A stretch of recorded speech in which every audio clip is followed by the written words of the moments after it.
Welcome! Today we're diving into a really wild question. Could all 8 billion of us actually fit inside the state of Texas? The answer, and how we get to that answer, well, it unlocks just about everything you need to know about where and how we all live on this planet. So, yeah, let's just jump right in with that mind-bending question. I mean, it sounds completely impossible, right? 8 billion people, all packed into one single state? Okay, so believe it or not, the answer is a resounding yes. And figuring out how that's even possible, that's where things get really interesting. It reveals this crucial difference between where we live versus how tightly packed we are. And honestly, that one little distinction explains, well, pretty much the entire human map. All right, so first up, everyone in one state? To really get our heads around this puzzle, we need to understand the difference between distribution and density. And that starts with a really core concept in geography, population distribution. So here's the absolute key. We humans are not spread out evenly across the globe like butter on toast. Not even close. We live in clusters. So population distribution isn't just about how many of us there are, it's the actual map of where we've all decided to settle down. Okay, next section, Earth's 4 crowded corners. So now let's zoom out, way out, to a global scale. Because you're about to see just how extreme these clusters really get. It's probably way more concentrated than you think. This right here is where we meet a cool term, the ecumene. And it's a wild concept. Just look at these numbers. A whopping 95% of the Earth's land has almost nobody on it. That means nearly all 8 billion of us are crammed into that tiny little 5% slice that's permanently settled. And get this, even inside that tiny 5%, we cluster even more. Almost 2/3 of all people on Earth live in just 4 main regions. I mean, just let that sink in for a second. The vast majority of humanity, all in a few specific pockets of the world. Which, of course, brings us to our next section, why we live there. So you have to ask, what's so special about these places? Why there, and not, the middle of the Sahara or Antarctica? Well, the answer boils down to a mix of 2 things, physical factors and human factors.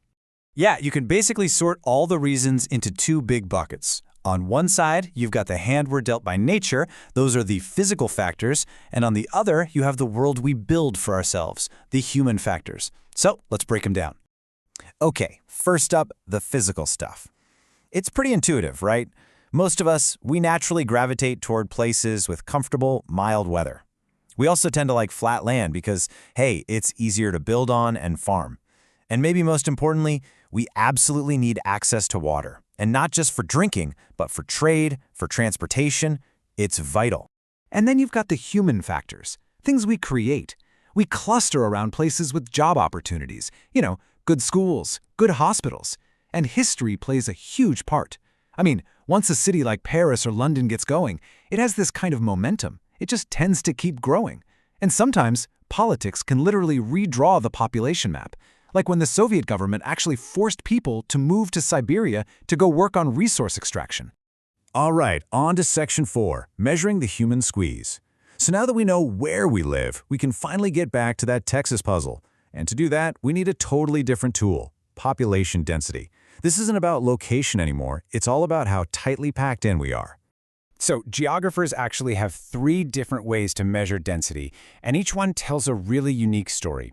You've got arithmetic density, which is the simple one, just total people divided by total land, but then you have physiological and agricultural density, and these give us a much richer picture, especially when you start thinking about how we feed ourselves.